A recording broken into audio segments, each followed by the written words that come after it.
Hi friends, welcome back to Deepika talks. ఈరోజు నేనైతే వంకాయతో డిఫరెంట్గా ట్రై అయితే చేశానండి. మీరు కూడా ఒకసారి ట్రై చేయండి. నాకైతే కొంచెం పర్లేదు అనిపించింది. మరీ బాగుందని అంటే నాకు నచ్చలేదో ఈ డిష్ ఉండడం ఎలా ఉంటుందో ఏమో కానీ నాకైతే సరిగ్గా తెలియదండి. యూట్యూబ్లోనే చూసి ట్రై అయితే చేశానన్నమాట. ఇప్పుడు ప్రాసెస్లోకి అయితే వెళ్ళిపోదాం. ఒక పెద్ద సైజు వంకాయనైతే తీసుకొని ఘాట్లు పెట్టేసి ఆయిల్ అయితే అప్లై చేసేసుకొని స్టవ్ పైన పెట్టి కాలుస్తున్నానండి. టమాటాలు వంకాయ మొత్తం కూడా మనం చక్కగా లోపల వరకు కుక్ అయ్యే విధంగా మనము కాల్చుకోవాలన్నమాట. పైన ఉన్న ఈ స్కిన్ మొత్తం కూడా తీసేసేయాలండి. ఇది బాగా వైరల్ అవుతుంది అనేసి ఈ వంట ట్రై చేద్దామా అనేసి ఒక వంకాయ తెచ్చి అయితే నేను ట్రై చేస్తున్నాను.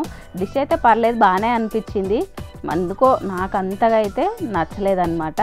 ఇలా కాల్చుకున్న వంకాయని ఒక ప్లేట్లోకి తీసేసుకుందామండి. ఇప్పుడు ఇదే మంట పైన పచ్చిమిర్చిని వెల్లుల్లిపాయలు కూడా పెట్టేసి నేను కాలుస్తున్నాను అనమాట. ఇందులో మనము కారం అయితే ఇంకెక్కడ కూడా యాడ్ చేయట్లేదు. మీకు కావాలి అనుకుంటే ఇంకొంచెం కారం కూడా యాడ్ చేసుకోండి. మాకైతే ఈ పచ్చిమిర్చి కారమే సరిపోయింది.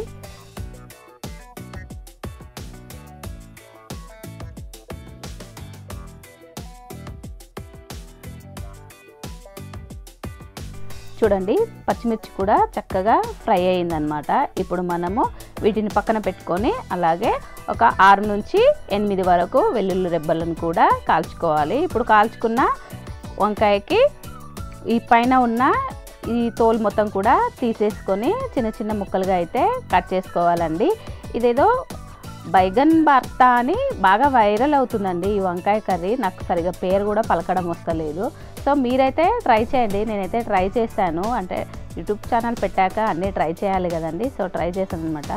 ఈ విధంగా సన్న సన్న ముక్కలుగా అయితే కట్ చేసుకొని ప్రాసెస్ అయితే స్టార్ట్ చేయాలి. చూడండి, ఇక్కడ మనం మొత్తం కూడా కట్ చేసుకున్నాం అనమాట. ఇప్పుడు ఇదే విధంగా టమాటా, వెల్లుల్లిపాయలు, పచ్చిమిర్చి కూడా స్కిన్ తీసేసుకొని మనము కట్ చేసుకొని పెట్టుకోవాలన్నమాట.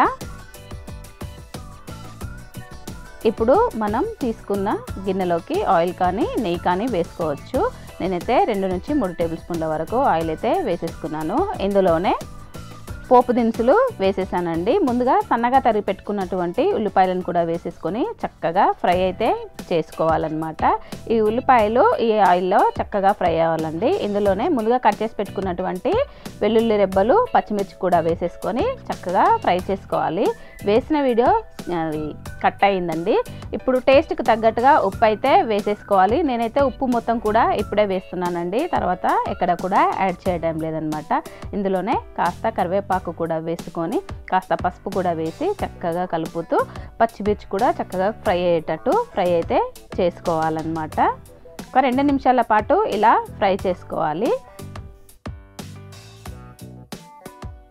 చూడండి, ఇవైతే చక్కగా ఫ్రై అయిపోయాయి అన్నమాట. ఇందులోకి ముందుగా మనం కాల్చిపెట్టుకున్న టమాటోను, పెద్ద వంకాయని కూడా ముక్కలుగా కట్ చేసుకున్నాం కదండి, అవన్నీ కూడా వేసేసుకొని చక్కగా కలిపేసుకొని ఒక 2 నుంచి 3 నిమిషాల పాటు అయితే ఫ్రై చేసుకోవాలండి. ఇది ఉడకడానికి పెద్ద టైం ఏం పట్టదు. ఆల్రెడీ మనం కాల్చేసుకున్నాం కాబట్టి కాల్చుకోవడం వల్ల ఆల్రెడీ ఒక 80% వరకు ఉడికిందనమాట. సో ఇప్పుడు మనం ఈ విధంగా ఫ్రై చేసుకోవాలి. చూడండి, మన డిష్ అయితే రెడీ అయిందనమాట.